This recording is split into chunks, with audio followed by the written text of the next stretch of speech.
Hi all, you are looking at a assembly drawing for a project, Monash University. And what's unique about this drawing is this new thing here, which is a QR code. You can either scan the QR code on a reader, and by the way, the sizing is a little bit off, we're going to fix that. But you can scan the QR code on a reader, on a phone or tablet, or if you don't have one, you can click on this link. And this link will take you to a special website. And you can see here, this website is the Monash University project website, and we are looking at the shop drawings. First thing you will notice is that we have come up with the assembly, and most importantly, you have an assembly, I guess a 3D view of a particular assembly. So what does this mean? This means that if there are any missing dimensions, for example, in this drawing, normally it's such a pain. You'd have to get on the phone and call someone. Well, now you don't.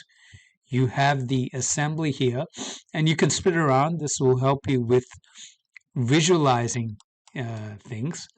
And the second is you can conduct spot checks and spot measurements where you need to, if at all there are missing dimensions. So let's get the measuring tool, and you can click here and measure from A to B or wherever you want to measure, and that's 160 millimeters.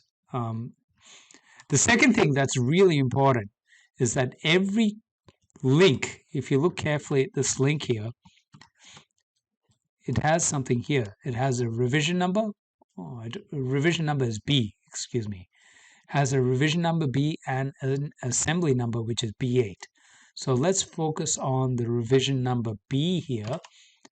You'll notice here it says revision looks good, So another huge problem that we have faced in the past is where some of our clients and fabricators, they fabricate to an old drawing revision. Now, if you fabricate to something that's old, you're going to have problems because nothing's going to fit on site if that has changed.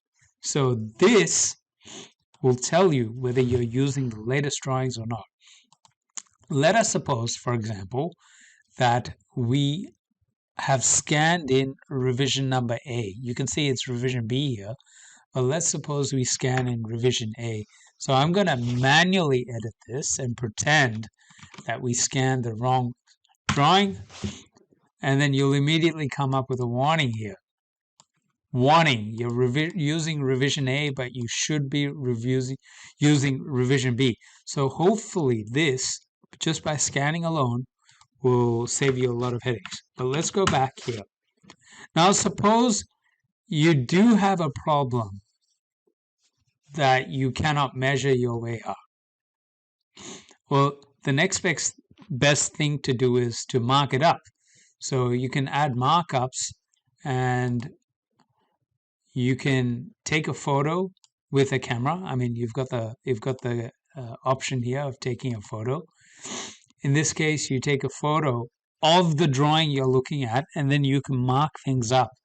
And then once you submit, it will be saved here, and it will help us identify and solve any problems quickly.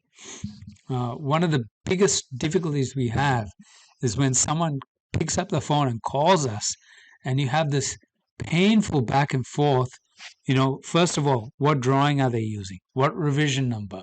Where are they looking? Oh, look at the top left. No, bottom right. What's all of those headaches will be dramatically eliminated if you can mark up on the drawing itself.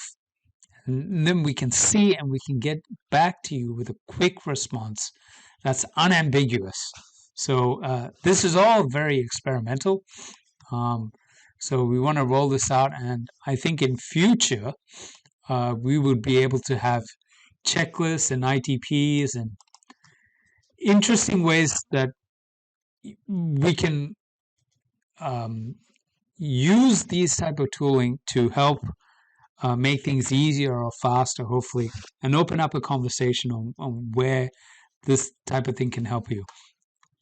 This is This is Ben from Tech One. Thank you for watching.